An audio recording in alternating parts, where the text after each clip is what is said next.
welcome back to another brand new episode of Two Please. Once again, a very hot episode of Two Please. I'm your host, Abhin.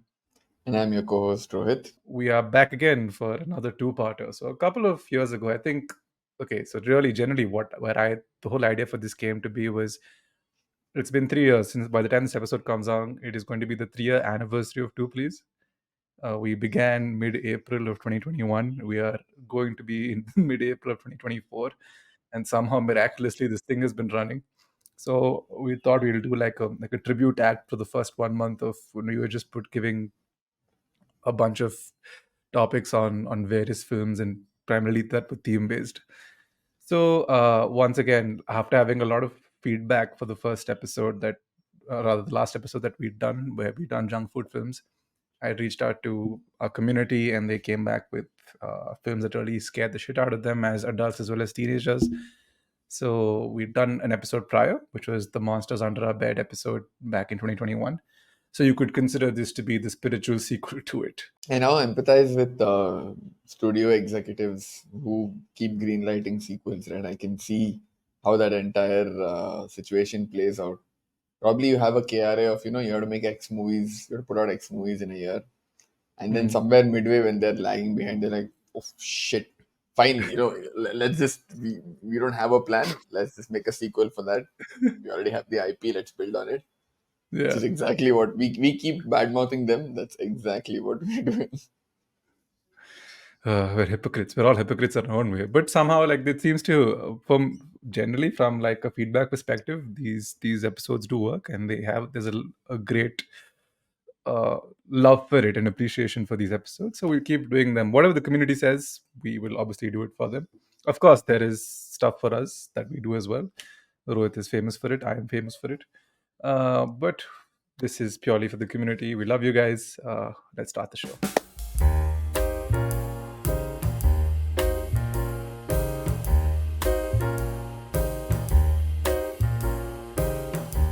So standard 3 and 3. 3v3 Standard 3 and format. 3. Yes. But there are some honorable mentions that we have for this week's episode, rather like stuff that we'd asked the community and then they sent a bunch of answers. So let's just go through a couple. So we asked the community generally, what were some of the films and TV shows that scared the shit out of you as a child? And a lot of the responses were kind of the things we discussed in the first episode. So a lot of people said Aahat, which we kind of spoke about on the first episode. It was, for many of us, I think we're a little older, so the Z horror show was that initial scary television show for all Indian kids that scared the crap out of them, including that stupid theme. But Aahat, I'd probably guess, is what people remember because it was just a lot more modern.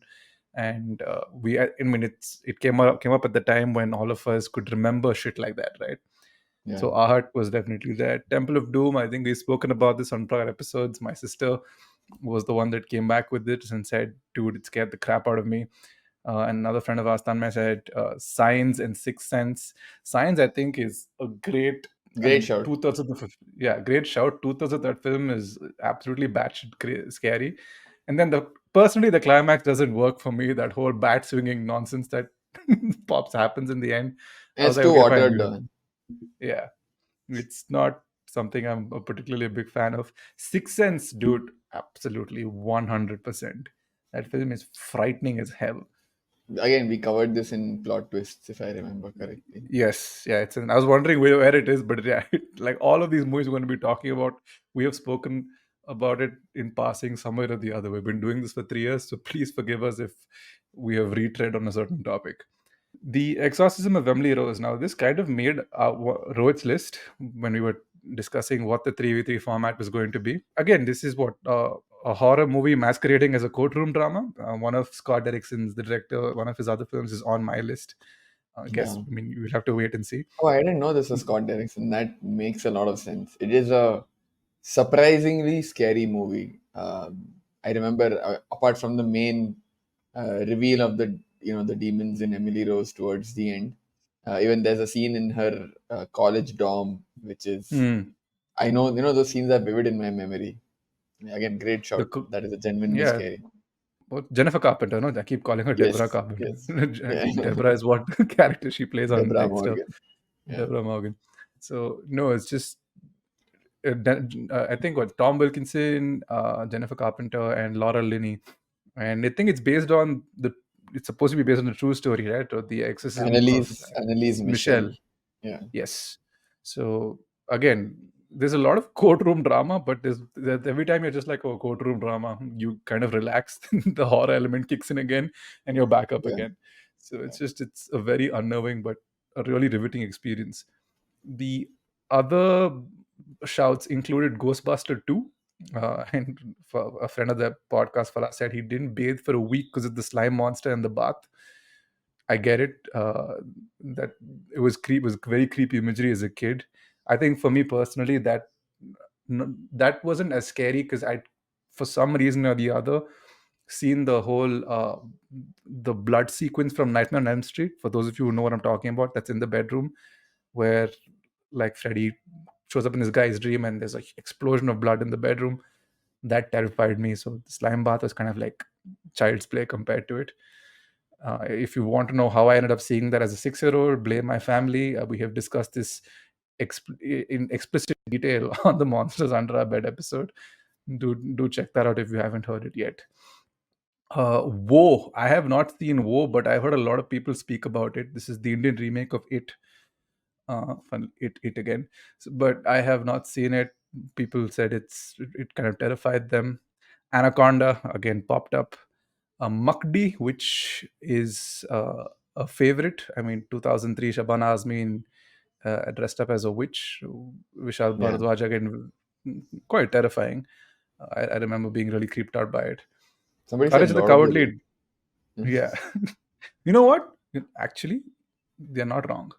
Because as a 10-year-old, watching the Orcs for the first time really scared the shit out of me. The Right only up scene until that scares me is the spider. I don't know the name. That spider Shelob. Yeah. Shelob. Yes. Hmm.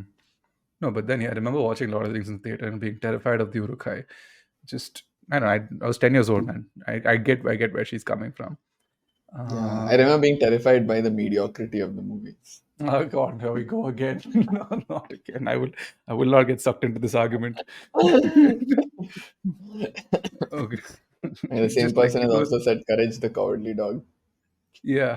Especially the Which, Ramses episode, legit scary. The rest, I mean, yeah. there are a couple. I remember the alien chicken as a kid. I was like, okay, this is more scary, less funny. The Ramses episode is straight up scary. There is absolutely nothing funny about it. Return the slab. What? Return the slab, or suffer my curse. Ugh. But anyway, these are some of the Hmm. honorable mentions. Yes. We have each of our three movies. Abhin, you want to start things off? Yes. Okay. I'll start mine off. Now, I kind of wanted to keep this as broad based as possible. These are films. I'm still a wuss when it comes to horror films, but the curiosity always gets the better of me, and I'm always checking out things that scare the pants off of me. And very recently, as of last year, I watched a movie called When Evil Lurks. It's an Argentine horror film, and it's set in this small town where two brothers investigate a disturbance in the night, and they end up finding this cottage where they find an old lady living with her two children, and one of the children is possessed by this devil, like basically their version of the Antichrist, and he's about to be born. And if he's not disposed of in the correct manner, they risk unleashing that evil onto the town, and that's kind of what happens. And it just turns into this absolute insane situation, right? This is probably one of the meanest horror films I've seen in a very long time. It's about 90 minutes. It's plagued with bad decisions, like most horror films are, but it is just so brutal and so unforgiving. And it has some extremely haunting imagery. Now I'm just thinking about it, and there's this one scene that sticks out. Everybody has a scene in this film that really bothers them. There's a scene between a dog and a girl. There's a scene between a mother and her young child. And I'm not going to like get into details about it. I highly recommend you go check this out. It's just so mean and so sad. And at the end of the film, you just feel hopeless. But no jump scares, nothing, no traditional horror tropes. It's just one. possessed or an entity that's screwing with this town and just basically showcasing its power and saying there's absolutely nothing you can do about it. If you haven't seen it, you should go check this out. It's streaming, I think, on Prime now. I just And while you were talking, I quickly googled because I had an Argentinian mm, horror film to have yeah, my interest, and it's on yeah. Prime, so it's accessible. So it came out. I think it was a Shudder release. So it came out on Shudder last year, and then I watched it on Prime. And I have made my friends since watch it. Rohit will have to watch it in his own time because of this arrangement in his house. Yeah, But mm, this is a film. If you really want to get those nerves going, it's something for you to check out. I will. I will. Nice. Getting things off to an appropriately terrifying start. Mhm. Uh, the movie I want to talk about is a movie that we mentioned earlier in passing on one of the episodes, but I wanted to spend a little more time on it, tell our listeners more about it, because again, every time we mention this movie, Abhin and I have, I think, without fail, unfailingly said, "Please watch this, please watch this." So I just wanted to spend more time on it to reiterate that message. I'm talking about the 2016 Korean horror film, The Wailing, directed by Najong, Nahong uh, Jin. Nahangjin, yeah. Yeah, and so the premise of the movie, it's set in rural South Korea.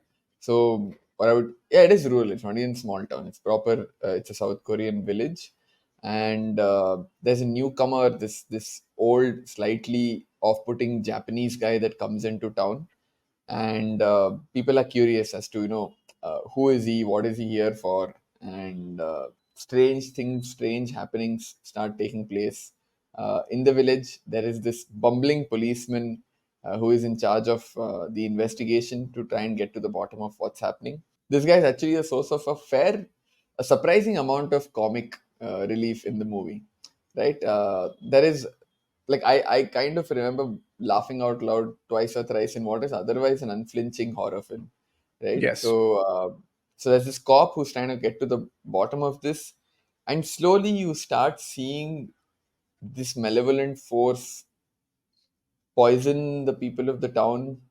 Especially a handful, two, three of them are especially susceptible to it. And like I said, it's a slow burn in the vein of a Rosemary's Baby. It's a slow burn in the way of a lot of good horror films, right? Where the premise is at the outset clarified, but nothing confirms suspicions. Everything, it alludes to a yes or a no. So throughout the film, you're questioning yourself, right? It's like, is it? Isn't it? What do I buy into? And that uncertainty adds to your unease while you watch the film. And this is one of those movies, right? I was reading a Reddit thread the other day. What are movies that go from 0 to 100 in the last 15 minutes or in the last 10 minutes? Uh, and most good slow burns fall under that category. In fact, while The Wailing wasn't on that list, another movie that was probably the top answer was Hereditary. And that's something we've Yeah. discussed before. A classic slow Mm. burn that goes 0 to 100. So The Wailing is in that vein. The last 15 minutes of the movie are genuinely scary, right? And as an aficionado, I have watched my fair share of horror films. Probably the last couple of years, I've been sort of put off of them because I think I'm getting older now. I'm just like, I don't want my heartbeat to quicken. But up until that point, I was really into horror films, writing horror, reading horror. So, and this is, like, I thought I kind of, I don't scare easy as much because I'm a seasoned veteran and stuff. Again, it's not the jump scares. I think Wailing has one or two jump scares, so it's not the jump scares. It's just slow burns do that to you, right? It builds that unease, that pressure inside you, and if the last act is not handled well, the release of that pressure is anticlimactic. But if the last act is handled well, that release amplifies the whatever discomfort you have. And Wailing does that perfectly. I was just like, what the fuck is happening? I think with It's Wailing, it's just because the first hour of this film plays like a comedy. Yeah. It plays like a comedy, and there are horror elements sprinkled into it. Yes. Then at some point during the film, right, it flips and it turns into full-blooded horror because you're kind of, it eases you into that false sense of security where you're just like, okay, it's not going to be as scary. But then when it turns the tables on you and you're just like, shit, what Psych. happened? Yeah, and then it starts to build and escalate, and it gets gory and it gets sad, and there's rituals that come into play, and then obviously there are twists involved. There's the whole implication that whatever's being implied with regards to the old man, is he truly a demon, is he not, what is his whole thing into it? Families are being torn apart, the cop is slowly losing his mind. It just starts to build and ramp up in tension, and the release at the end, you just feel empty.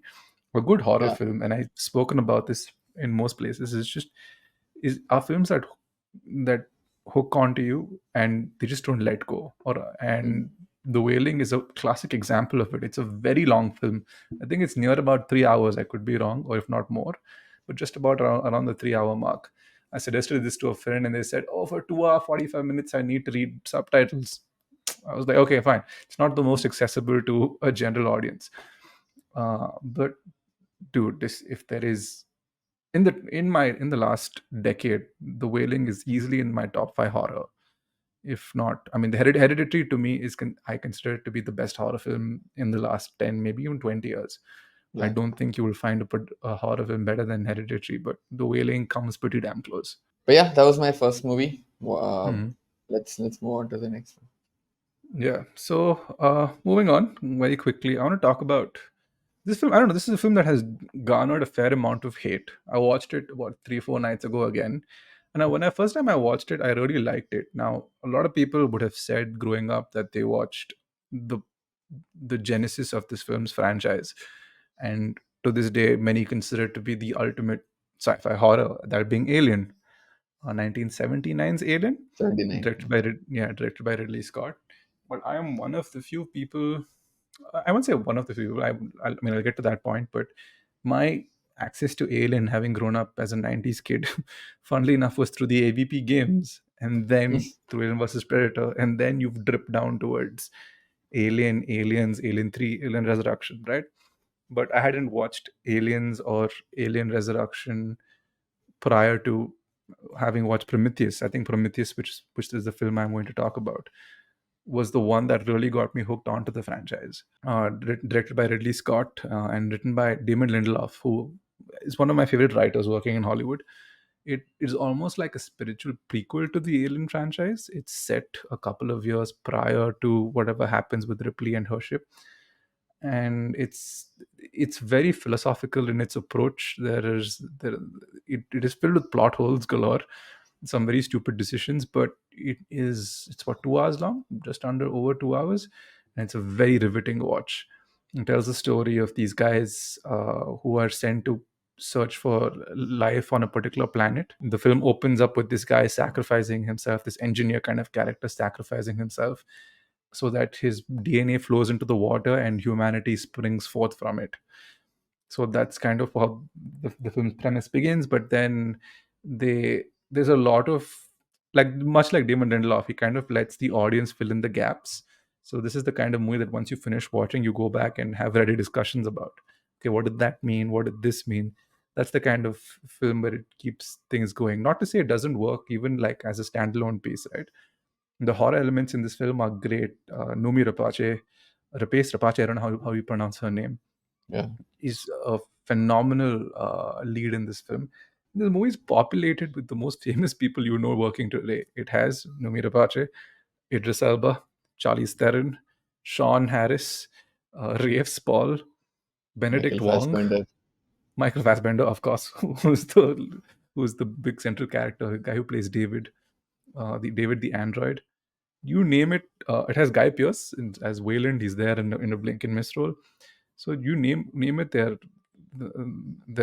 in this movie, right? And it has some terrifying imagery. Like Alien, of course, is the birthplace of, like, really dark, disgusting horror. But Prometheus is for me personally, a very engaging experience that both terrified me. There's a whole cesarean scene that takes place where Miss Elizabeth Shaw, Numi Rapace's character, has to remove the fetus growing inside her, and she unfortunately can't do it because the machine is ill-equipped to handle female pregnancies. So it's just, and it's disgusting. It's really unnerving. The alien creatures in it, the xenomorphs don't really show up, but there are like variants of it that show up. Uh, I personally find the film to be a lot of fun. In spite of it's not a perfect film by any stretch of the imagination, but still for me, I find it to be quite entertaining. I don't know if you've seen it. I haven't, but Hmm. I actually want to use this occasion to quickly share my point of view about my point of view on why I feel horror films should not be a franchisee. Right? We Hmm. shouldn't have horror franchises, especially ones that rely on minimalism. And I would say most horror films are, the lesser you explain, the greater the impact, right? Because, and that's exactly what worked for the 1979 Alien as well. It's the minimalism of the story. People are on a ship, alien attacks ship, people have to survive alien. Strictly speaking, you don't need to know what planet it came from, what their culture was, what are their motivations. Their motivation is to propagate by killing someone. That's it, right? Hmm. And the more you demystify the mythos of your core horror IP, you water down its impact. This is my point of view, right? I'm sure Hmm. people will, and everyone's free to disagree, but that's what I feel. And to take an example from a different genre, we are seeing this play out live in the case of John Wick, right? Yeah. Why the first John Wick worked so well is there was enough mystique, or there was just about enough revealed about him, but there was so much mystique. And when you put people in that position, whatever our brains project to fill in those gaps will always be scarier, will always be more exciting, will always be more alluring than what writers can come up with, right? And therefore, when you are shown less, the gaps that you fill in your own way make the movie viewing experience a lot better. But as in when you start building these sequels, you can't just rehash the same thing, right? You have to add something, bring something more to the table. And most often, more often than not, that something more to the table comes in the form of exposition. You either flesh out the world, or you flesh out characters if you're retaining them across films, um, or you flesh out the core horror concept, right? You talk more about their motivations, their origins, blah blah blah. I'm not saying it's a bad thing. You're going to get different movies. You're not Yeah, I going to be think able to replicate the magic of the original. yeah, I think as long as you don't try to replicate the magic, the film series works. Now, coming back to the John Wick point, personally, I am not a fan of, let's say, one John Wick film out of the four that have now come out. I am not the biggest fan of three. I think three was the one where I felt the most fatigue. And I am fine with the expansion of the world as long as you don't repeat the same tropes twice. Now, if you ask me my favorite film in the Alien franchise, it's not the first one, it's the second one. And then the second Aliens. one is Aliens, and it's not a horror film. The first It's one is, an of course, action like film. the second one is an action film. Similarly, with Terminator 1 and 2, I think somebody mentioned this as a film that really scared them. Terminator 1 is a horror film for the most part. It's one Yeah. man chasing this woman, and because she has. Terminator 2 is undoubtedly the better film, but it's not a horror movie. There are elements Hmm. of horror in it. Like, you take, for instance, the T-1000. The T-1000 is a fucking terrifying character. And he's played so well. Uh, Robert Patrick. Patrick. Robert Patrick. Robert Patrick. Yeah, Robert Patrick, who showed up on The Sopranos, and I was just like, in a completely different, like 180. He plays a sympathetic loser, and you see him as the T-1000 in Terminator 2, where he's just terrifying. Oh, by Him the way, I gliding was, through I the. was. That reminds me that I was recently watching the Reacher TV show on Amazon Prime. Hmm. Second season has Robert Patrick in this antagonist role, Hmm. and one of the team members from Jack Reacher's team uses the code name Sarah Connor. Hmm. And so Robert Patrick's team member is like, somebody's used this code name Sarah Connor. Do you know what Sarah Connor is referring to?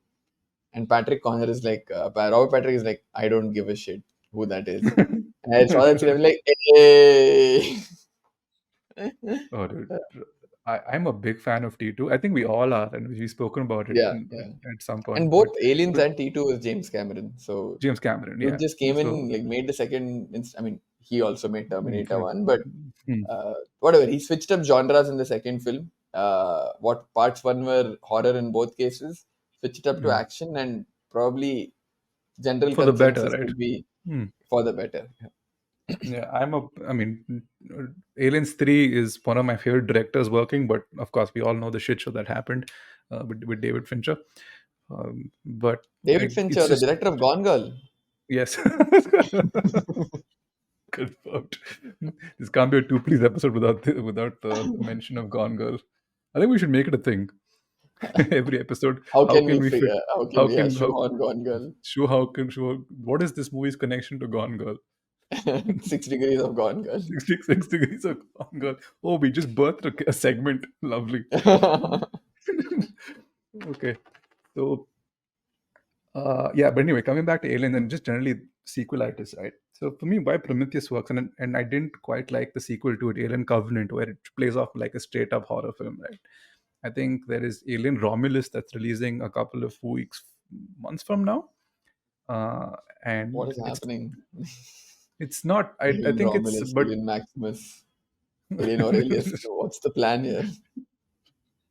I think it's by this fellow. What's his name, dude? Fede Alvarez, and I'm a big fan of Ah, Fede Alvarez's Evil Dead. I really like Evil his Dead. version of Evil. Yeah, I think he's also Don't Breathe is also him, which Don't Breathe is is another. him.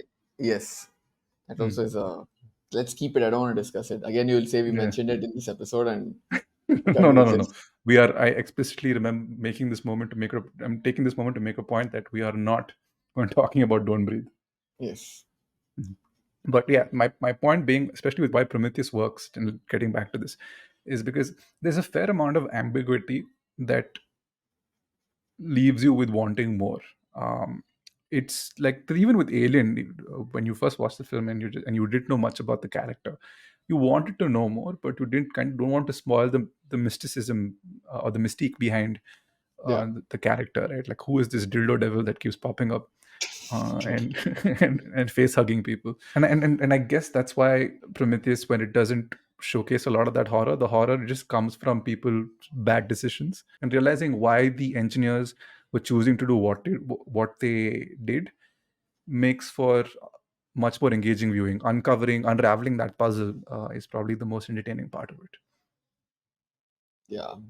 I guess. I mean, I'm definitely going to give it a watch at some point. I also want to spend a quick minute on what is this demon that's holding Ridley Scott hostage and like forcing him to pump out a movie every 2 years. Dude's in his 80s. No, Someone that's needs to give he him just a hug wants to and do. tell him to like calm down. He's just like, I get bored and I want to make movies. Sure. Oh God. And one out of three would be very good. I think the last Ridley Scott film I really enjoyed was The Last Duel. I don't know if you've seen it, but I saw it. It hmm. is.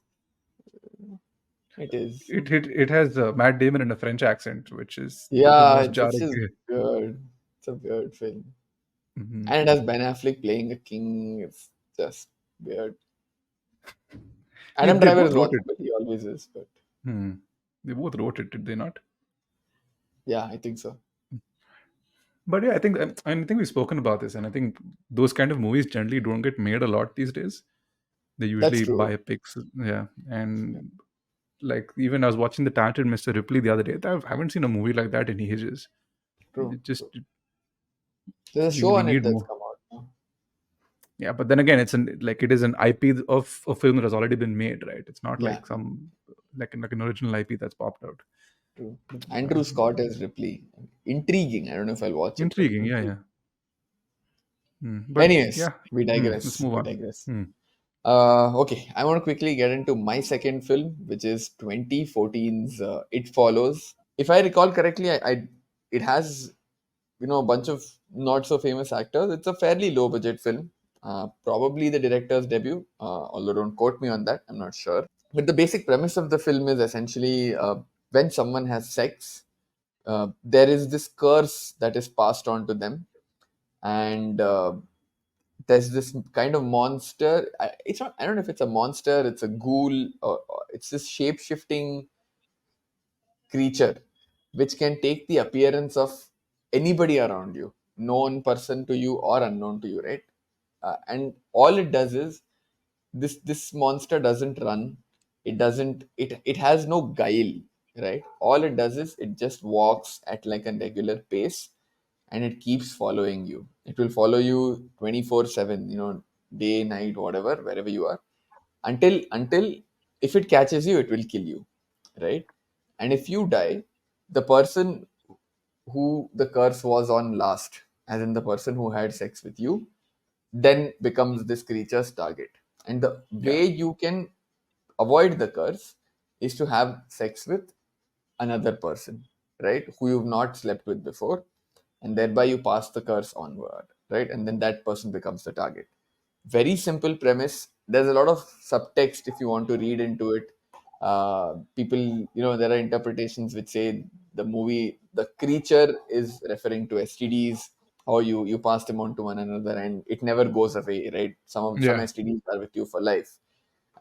So people have said that. People have said it represents the social stigma of premarital sex. Not so much in Western societies, maybe, but more Mhm. so in slightly more conservative ones.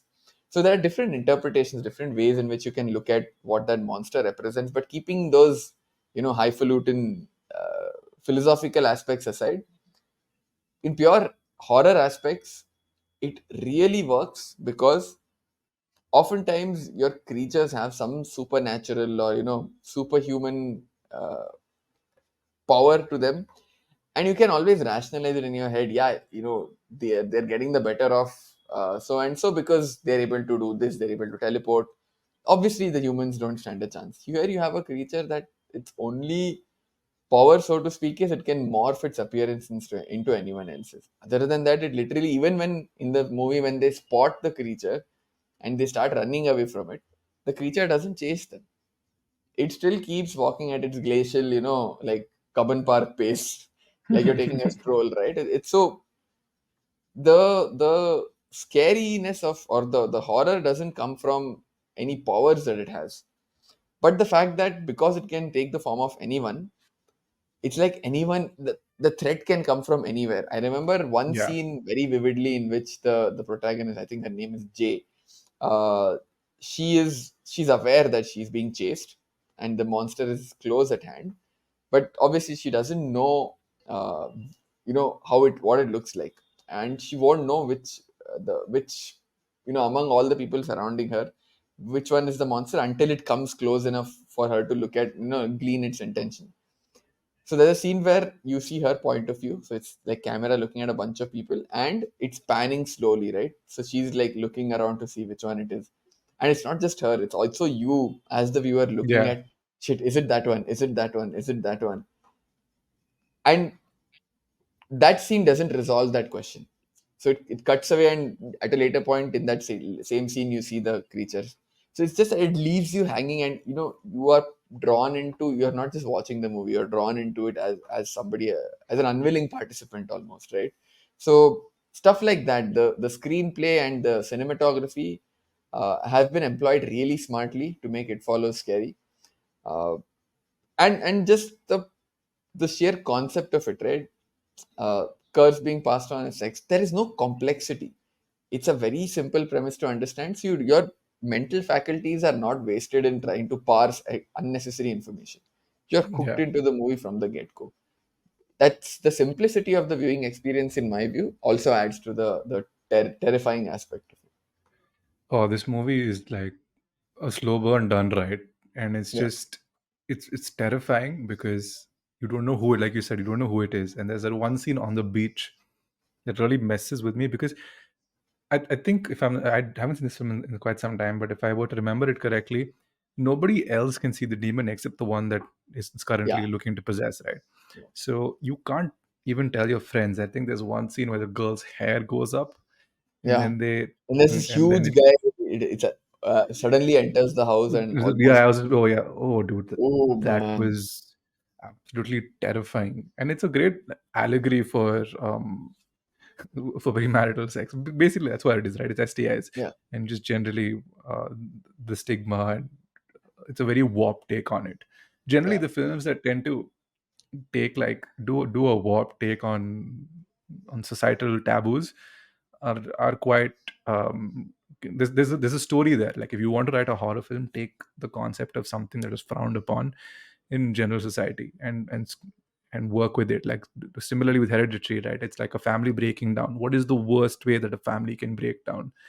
Yeah. You introduce a supernatural element and weave that into the story. Similarly with this, okay, you're sleeping around with a bunch of people. What if you had more consequences than just like an infection?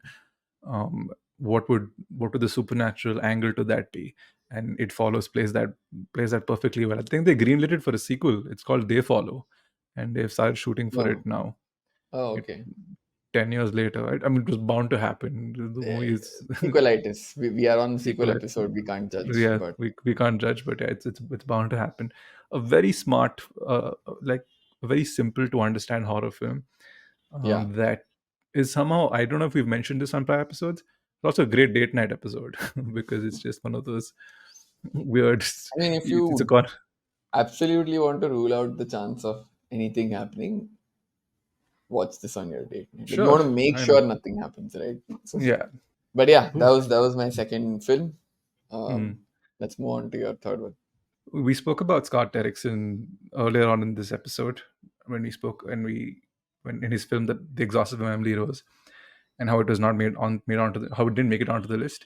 So I want to talk about, like, I think another film he made in 2012, which for me is genuinely one of the most terrifying films I've seen uh, in my time on Earth. When One you of the, mentioned the movie, I was mad because like, how did I miss that one? Again, one we of haven't the spoken about it. scariest movies I've seen. Yeah, We haven't spoken about it, and this is 2012 Sinister, directed by Scott Derrickson. Now, the trailer itself for Sinister is supremely scary. The movie yeah. more so. And it stars Ethan Hawke and Vincent D'Onofrio, I think, the two big names in the film. And it tells the story of this writer who moves his family into this old house where there have been prior victims have been murdered in the past, to in a bit to inspire him to write his third book or a fourth book. His first novel was a bestseller. I think it's called Kentucky Blood, and then he had two middling attempts after. So he's trying to rediscover that spark.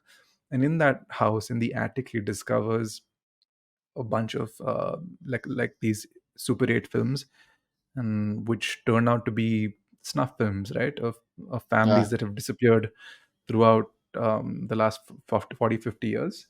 And then the families, they show the families being killed in gruesome fashion. And every time a family was killed, the youngest child in that family went missing. And as he's consuming these films on a nightly basis to give him inspiration, he starts to notice a figure appear in all of those films. And then he consults an occultist, and around the same time, he starts hearing things go bump in the night. And his children start having, like, I think there's a really terrifying scene of his son who has sleep paralysis or is sleepwalking, and has a terrifying nightmare, and his daughter starts seeing this girl around the house. A lot of things happen. There's a great Bugul. twist I in the remember the Bagul. Yeah, name. Bagul is the pagan demon that they have unwittingly encountered. And I remember it has one of the greatest twists, because I always wonder, like, there's that twist of when in a bid to escape a haunted house, you do something. Mm. This kind of subverts that whole trope. I hope I haven't spoiled the film for most people, but generally it is atmospheric as hell. It has like a brief 2-minute clip involving a lawnmower, which Dude, fucking terrifies me to to this day. lawnmower gives me PTSD. Just the word lawnmower, I'm like, oh fuck, I don't want to think about it. Because it's in pure silence, right? And it's just like, and it's Oh so man, fucking I creepy. don't want to think about it. Just remembering it makes me very uncomfortable. Fucking Sinister is just it. I remember it was one of the first. Like, there are about 5 films that really made me uneasy to go out in the dark in the night to get a glass of water. This is one of them. Yeah, And yeah, it's like for sure. it's really famous people, but you obviously know that the whole thing's an act, but still fucking terrifying. And like when it comes to Sinister, while the main story, the whole Ethan Hawke storyline is terrifying, there are enough jump scares or genuine scares with Bugul and the happenings with the kids. The beauty of the movie is in the snuff films. And like you said, they're silent, so that itself adds to the creep factor. And each of those snuff films, the if I were to call it that, the screenplay or the direction of those snuff films even within the ecosystem of Sinister, is on a level on apart. Right? It's a class Yeah, apart. The snuff films themselves are terrifying, and the main movie is really scary. But the snuff, especially the lawnmower one, like, masterful. it's The one thing that sort of diluted the horror quotient for me, uh, I don't know if you remember this, Abhin. We were in college, and I was telling our friend Gagan about this movie, and I was mentioning the name of the antagonist, the pagan demon Bugul. He's like, Bagala? What does Bagal do? And instantly, like, the menace of Bugul halved in my mind, right? So next time Gagan I has rewatch this the movie, insane, yeah, yeah, he has this insane knack of just like shitting on things without knowing it. And I yeah, remember when we went to watch The Dark Knight Rises and the whole Dishe Basara like chant, right? yeah. He's like, bro, what are they saying? Dashing Pasha. And ever since then, I have been unable to like hear it. Every time I hear Dishe Basara, think of Dashing Pasha. But But yeah, I I'm mean, sure Sinister. apart from If that, you haven't seen it, yeah, if you haven't seen it, like it became such a big hit. Kind of launched Blumhouse. I think it is a Blumhouse film. This is one of the early Blumhouse mhm. movies that really catapulted the studio, and then The Conjuring came after it, and the rest is history. This So, but Conjuring, I think Purge also really helped Blumhouse become yeah, big. again, Ethan Hawke once more. And Ethan Hawke has But yeah, had revenue share. I was reading somewhere he's got revenue share in all of these movies, so he made more than he could have made, with an upfront yeah, payment. Bank. Yeah. Ethan Hawke is, But but anyways, yeah, coming back, highly recommend. If you look at its rating, it's probably not super highly rated. It's like 63%. Again, all of the movies we've mentioned so far have all been in the 90s. So, we've been sort of highbrow with our this one. While this one on the face of it may not look like as critically acclaimed, but guys, for us, this is as up there as all of the other movies we've discussed so much. I mean, we've mhm. discussed so far. Top notch horror, if you ask me. Yeah. But yeah, Shall we that move on? was. Yes, we want to take a bit of a dive in quality with the last film. And while I originally wanted to talk about 13B, the Madhavan movie, which in my opinion is one of the better Bollywood horror films, good structure, a good payoff at the end, solid, start to finish, hooks you. We've already covered it in the plot twist episode, so I don't want to get into it again. For those of you who haven't listen to us talk about 13B, go check out the plot twist episode. But I'm going to talk about Ram Gopal Verma's Bhoot, right? And to my memory, this was the movie that spawned urban legends in theaters, right? I remember when the movie released, people were like, somebody watched it in the theater and died of fright. And, then they're like, six people have died of fright watching this movie so far. Later on, I got to know it was, Hitchcock had done this with Psycho long back, but Mm. Booth sort of did For it us. for us in India. I mean, And it's like The Exorcist, no? Like The Exorcist. I remember and The even in the Exorcist as 70s, well. Yeah. there had people with cameras outside movie theaters just recording their every move. Like, and this woman came out, fainted. This pregnant woman apparently miscarried after having watched The Exorcist. Like, this has been going on since the 70s. Yeah. But coming back to Bhoot, so I think starring Urmila Matondkar, Ajay Devgan, Rati Fardeen Agnihotri, Khan. Fardeen Khan, and again, very simple story. Ajay Devgan and Urmila Matondkar move into a new house. Strange things start happening. It's almost paranormal activity esque in that sense. Strange things start happening. Urmila Matondkar is more susceptible to feeling them, or getting a sense of them. She starts acting weird. Ajay Devgan is like, shit, what do I do? Things start getting crazier. Rati Agnihotri is this psychic medium that is brought in to diagnose her, and then you kind of find out, stories and unveiled what happened, how Fardeen Khan was, you know, in the mix, Mm. and why is Urmila Matondkar behaving the way she is. In terms of story structure, this is as stereotypical a ghost story as it can be, right? This is the most, like, these are stories that were told around campfires 2000 years ago, probably, right? Yeah. It's a story as old as time. It's the treatment of it. It's the screenplay, the treatment, and more than anything else, Urmila Matondkar's performance that really makes Fucking this yeah. movie uh, a a watershed moment for Indian horror. In a way, I feel this role suits her brand of acting perfectly because she makes those expressions a lot and quite well, and it doesn't suit when she's in a rom-com. She doesn't fit as much in other genres, if you see. But in Yeah, when it's horror, it's her time to shine. Like that, that's when she's at home. it's the eyes, no, the Urmila Matondkar. It's always Yeah. just like whenever she plays like the girl, like either the possessed character or the girl interrupted character. I remember Pyar Tune Kya Kiya, which is where she plays this girl who's going through a Wow, breakdown. crazy. And yeah, so it's Ek Hasina Thi being the other one Like where I think she's it's- like, um, now O3, I mean, Urmila Matondkar was just born in the wrong era. Like if she was born in the current era of actresses, she'd be wiping the floor with the competition. Is absolutely one of the more talented actresses to have come out in an era where talented actresses were very around, but they were just the rules weren't written for them. They just Yeah. unfortunately had to conform to whatever society was going through at the time. The lasting legacy of this film for me particularly was the number of horror films it spawned Yeah. in the next couple of years. A lot of it kind of revitalized Indian horror, which had taken a bit of a beating thanks to the Ramsey brothers camp aesthetic.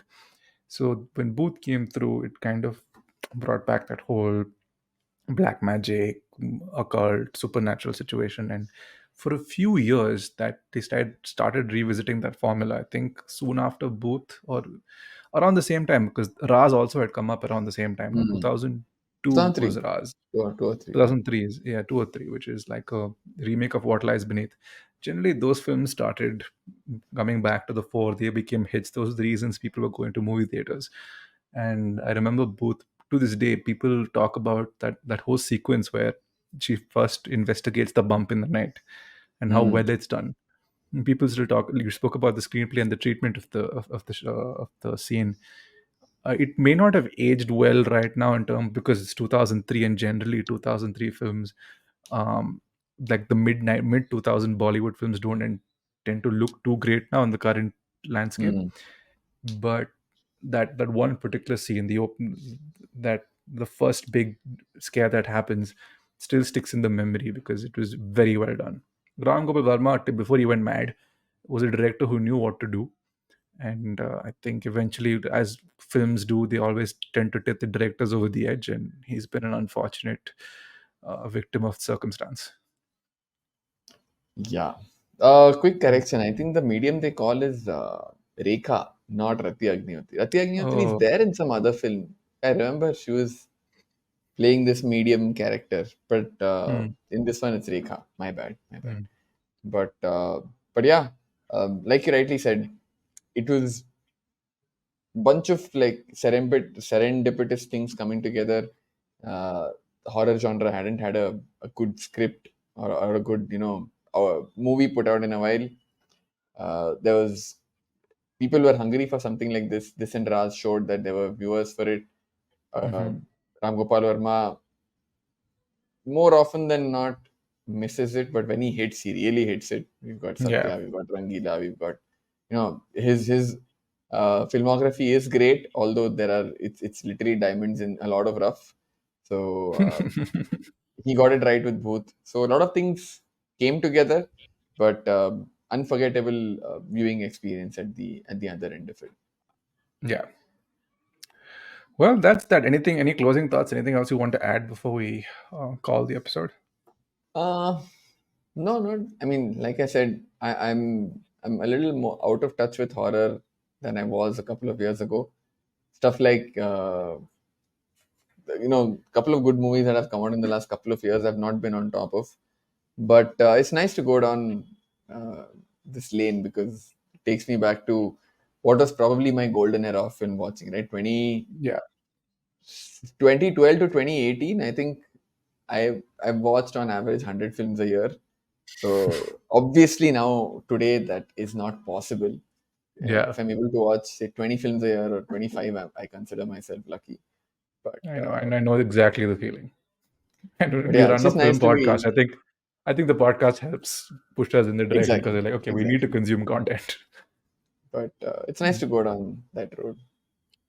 Yeah. I think I agree with you for the most part. I mean, generally I do. I tend to like, we've been always been talking about how we consume stuff that we're familiar with.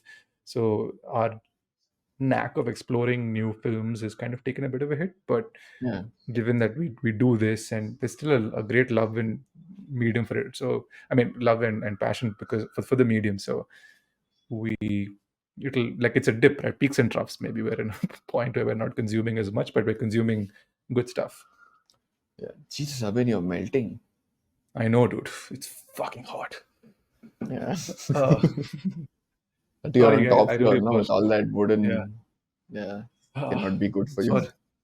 sorry, guys. I apologize for the, the heat. It is so hot. I have But literally yeah, let us put combusted. you out of your misery. That was Yes. us. That was this episode. As usual, we don't know what we're going to talk about next week. But It'll be a single film the next time, I assure you. yes, we're going back to our single film for next couple of episodes. But Yes. until then, that's us. See you. Goodbye. Bye.